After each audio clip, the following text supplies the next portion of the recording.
café não, gente. Plástico boia. Vamos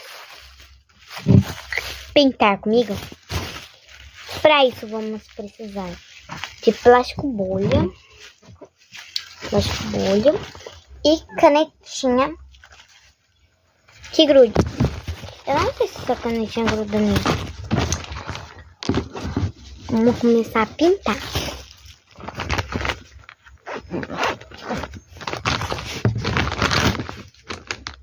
Eu vou pegar esse azul escuro aqui, que é muito bonito.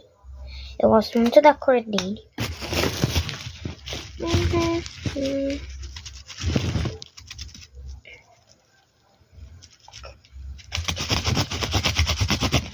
Agora eu só tenho que pintar quase tudo.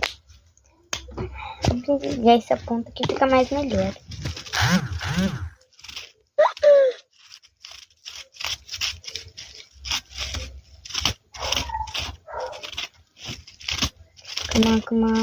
Opa.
Se alguém chamar isso aqui na frente,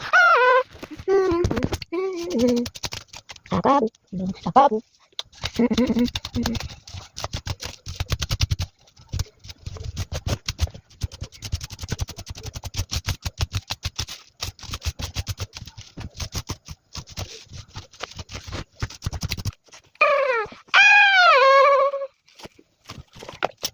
Ui. Cadê esse shampoo? Quem é? Tome da régua.